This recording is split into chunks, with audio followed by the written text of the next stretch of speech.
नमस्कार।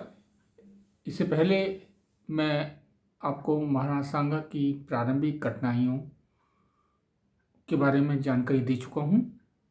आज इस वीडियो में मैं सांगा की उन प्रारंभिक विजयों के बारे में बताऊंगा जिनके माध्यम से उन्होंने अपनी राज्य की स्थिति को मजबूत किया और अपने आर्थिक संसाधनों को भी उन्होंने मजबूत बनाया। राज्यारोहण के समय जिन जटिल स्थितियों का सांगा ने मुकाबला किया था या सामना किया था वो बेहद जटिल थी। प्रारंभिक कठिनाइयों को निपटने के बाद, अपनी सीमाओं को सुरक्षित रखने के बाद, अब उनके सामने एक चुनौती थी अपने राज्य विस्तार करने की और अपने महत्व को राजपूताने में सिद्ध करने की। और इसलिए उन्होंने अपना जो प्रारंभिक शुरुआत की वो अजमेर और चाकसू की विजय के साथ थी। अजमेर का प्रदेश, जैसा कि आपको ध्यान होगा, बहुत पहले मेवाड़ के हाथ से निकल चुका था और मेवाड़ के खोए हुए प्रदेशों को पुनः प्राप्त करना सांगा के लिए एक चुनौती थी। इसलिए सबसे पहला विजय अभियान उन्होंने अजमेर को प्राप्त करने के लिए किया और अजमेर को उन्होंने बहुत जल्दी जीत लिया। और अजमेर के बाद उनकी सेनाएं चाकसू की ओर बढ़ी और चाकसू को उन्होंने दिल्ली सल्तनत से छीन लिया। दिल्ली सुल्तान से चाकसू का प्रदेश छीन लिया और वहाँ पर उन्होंने उस राज्य को मेवाड़ के राज्य में मिला लिया। अहमद यादगार, जो कि बहुत महत्वपूर्ण लेखक हैं और उस समय की राजनीति के बारे में उन्होंने बहुत कुछ लिखा है, उनका ये कहना है कि वहाँ चाकसू के अंदर सांगा ने वहाँ आबाद सैयद परिवारों को उजाड़ दिया, उनके ऊपर भीषण अत्याचार किए। और इस तरह चाकसू की इस विजय का अगर हम राजनीतिक महत्व देखें तो एक तरह से चाकसू की विजय प्राप्त करके सांगा ने सीधी सीधी दिल्ली सल्तनत को चुनौती दी थी। और दिल्ली सल्तनत को उस समय चुनौती देना एक बेहद चुनौतीपूर्ण कार्य रहा होगा। और चाकसू विजय के माध्यम से सांगा ये बताना चाहते थे कि राजस्थान की राजनीति में उनकी चलेगी, किसी और दूसरे शासक की नहीं चलेगी। तो अजमेर और चाकसू की विजय के माध्यम से उन्होंने अपने विजय की शुरुआत की थी। उसके बाद उनकी जो दूसरी महत्वपूर्ण उपलब्धियां हम कह सकते हैं या उनकी दूसरा विजय यात्रा आप कह लीजिए उसको, वो उन्होंने ईडर की राजनीति के अंदर हस्तक्षेप किया। ईडर में राजा भान का शासन था, परंतु उनकी मृत्यु हो गई और उनकी मृत्यु के बाद उनका जो बेटा था सूरजमल वो गद्दी पर बैठा, परंतु दुर्भाग्य से 18 महीने के शासन के बाद ही सूरजमल की मृत्यु हो गई। उसके बाद सूरजमल का जो बेटा था वो गद्दी पे बैठना चाहिए था, परंतु ऐसा नहीं हुआ। इसलिए नहीं हुआ कि सूरजमल का जो बेटा था बहुत छोटा था, वो गद्दी पे बैठने लायक नहीं था। इसलिए सूरजमल का जो भाई था भीम, वो गद्दी पे बैठा। सूरजमल के बेटे का नाम था रायमल। याद रखिए, क्यों? सूरजमल की मृत्यु के बाद उनका पुत्र गद्दी पे नहीं बैठा, रायमल गद्दी पे नहीं बैठा, परंतु उनका भाई गद्दी पे बैठा, उसका नाम था भीम। और भीम की मृत्यु के बाद थोड़े समय के बाद भीम की भी मृत्यु हो गई। और भीम की मृत्यु के बाद अब चूंकि भाई गद्दी पे बैठा, भाई की मृत्यु के बाद भाई का लड़का गद्दी पे बैठेगा, इसलिए भीम की मृत्यु के बाद भारमल गद्दी पे बैठा।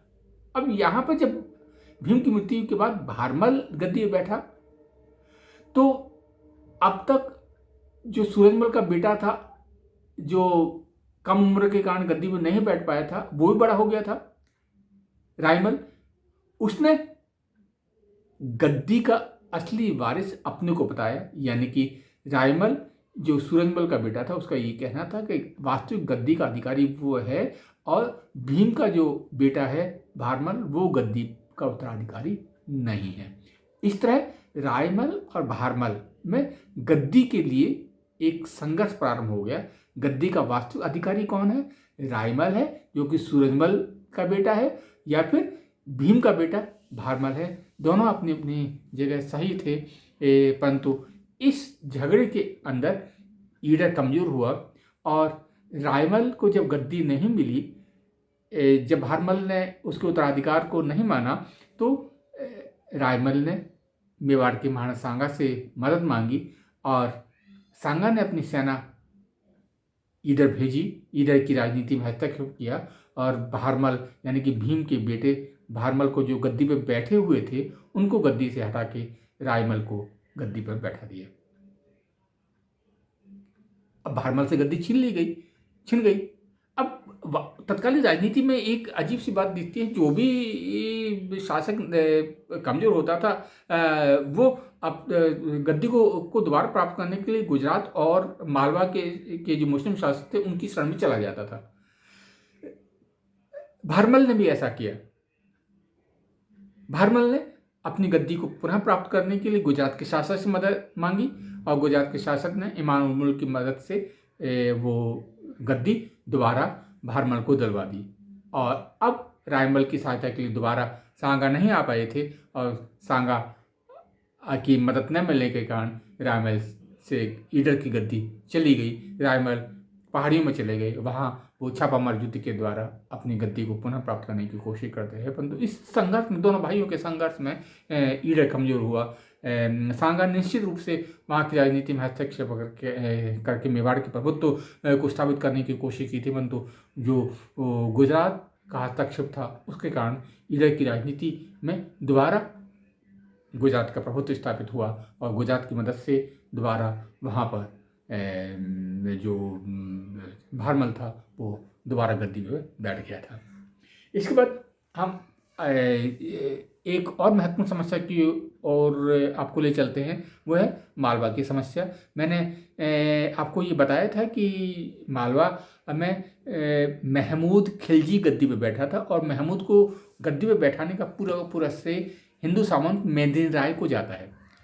अब बहुत से मुस्लिम सामंतों को ये बात पसंद नहीं आई कि महमूद के ऊपर मेदिनी राय का प्रभुत्व हो, क्योंकि गद्दी पे मेदिनी राय ने बैठाया था तो निश्चित रूप से हो सकता है कि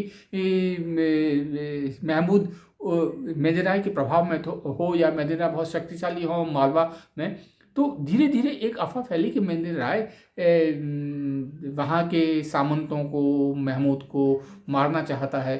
तो एक तरह के प्राणों के संकट की बात वहाँ पर फैलाई गई कि वहाँ के जो मुस्लिम सामंत हैं, राजा हैं, उनको मेदिनी राय कहीं हटा के खुद वहाँ पर सर्वेसर्वा न बन जाए। तो ये भय इतना ज़्यादा फैला मालवा के अंदर, मेदिनी राय का भय इतना ज़्यादा हो गया कि मेदिनी राय से अपना पिंड छुड़ाने के लिए महमूद भाग के गुजरात चला गया और गुजरात के शासक से ये अनुरोध किया कि वो मेदिनी राय से उसका पिंड छुड़ाए। हालांकि मेदिनी राय शासक नहीं थे, वो एक राज्य के महत्वपूर्ण व्यक्ति हो सकते हैं, मतलब इतना भय था मेदिनी राय का कि महमूद मेदिनी राय के ऊपर अब विश्वास करने के लिए तैयार नहीं थे। हालांकि मेदिनी राय ने संदेश भेजा था कि आप आइए, राज्य आपका है, परंतु महमूद के मन में ऐसा बैठ चुका था कि वापस मांडू जाना या वापस मालवा जाना सुरक्षित नहीं है। मेदिनी राय कहीं उनको उनके लिए उनके प्राणों का कोई नया संकट पैदा न कर दे। इस महमूद ने मेदिनी राय से अपना पिंड छुड़ाने के लिए गुजरात की सहायता मांगी थी और गुजरात और महमूद दोनों की संयुक्त सेनाओं ने मालवा के ऊपर आक्रमण किया, मांडू के ऊपर आक्रमण किया। और जब मेदिनी राय को ये मालूम पड़ा कि दोनों की सेनाएं, गुजरात और महमूद की सेनाएं उसके ऊपर आक्रमण करने जा रहे हैं, तो अपने आप को उन्होंने मांडू के किले के अंदर बंद किया। वो किला अपने बेटे नथु को सौंपा और खुद सैनिक सहायता प्राप्त करने के लिए महाराणा सांगा के पास चले गए। महाराणा सांगा से उनको सहायता की उम्मीद थी, परंतु अपने बेटे को ये हिदायत देते चले गए कि कम से कम 1 महीने तक वो किस तरह मुस्लिम आक्रमण को रोक ले। 1 महीने के अंदर ही सांगा की सेनाएं मांडू तक पहुंच जाएंगी और मांडू सुरक्षित बच जाएगा। परंतु इस बात की सूचना गुजरात और महमूद दोनों को मिल चुकी थी। मेदिनी राय के पुत्र ने आक्रांताओं से अनुरोध किया कि थोड़े एक महीने के बाद वो किला सौंप देगा, परंतु दोनों मुस्लिम सेनाओं ने मांडू के दुर्ग के ऊपर इतना भयंकर आक्रमण किया कि नथु को पराजित होना पड़ा। पूरा जो परिवार था वो युद्ध में मारा गया।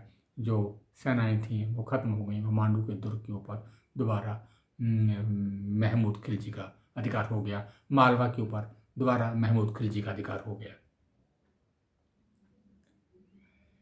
मेहदी राय सहायता के लिए सांगा के पास गए हुए थे। सांगा भी अपनी सेना सहित मांडू की मदद के लिए आगे रवाना हुए, परंतु जब वो सारंगपुर पहुंचे थे तब उनको मालूम पड़ा कि मांडू का तो पतन हो गया, नत्थू और उनका परिवार पूरा खत्म हो गया।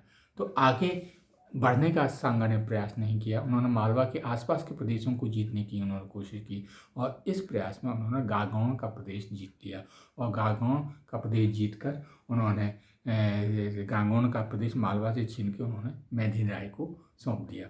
ये यानी कि वो मांडू तो सांगा मांडू की ओर तो नहीं बढ़े क्योंकि मांडू का पतन हो चुका था, परंतु जो गागौन का जो महत्वपूर्ण प्रदेश था वो उन्होंने मालवा से छीन लिया और वो सारा का सारा प्रदेश उन्होंने मेहदी राय को सौंप दिया।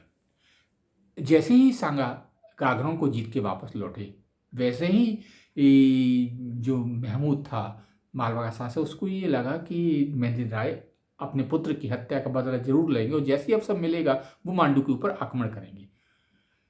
तो मेहदी राय ऐसा करते उससे पहले ही मालवा के सुल्तान ने गागरोन के ऊपर आक्रमण कर दिया।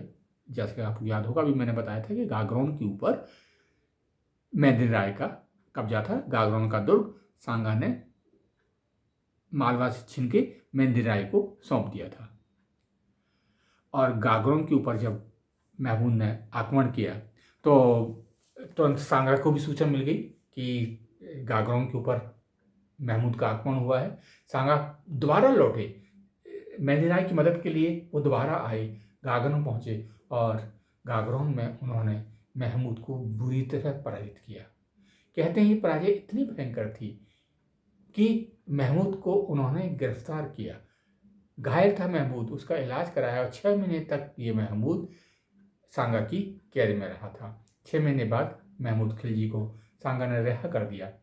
राजस्थान के इतिहास में इतिहासकारों का ये मानना है कि सांगा की ये बहुत बड़ी भूल थी। अपने शत्रु को, अपने परंपरा के शत्रु को इस तरह छोड़ देना शायद राजस्थान की राजनीति की नियति बन चुका था।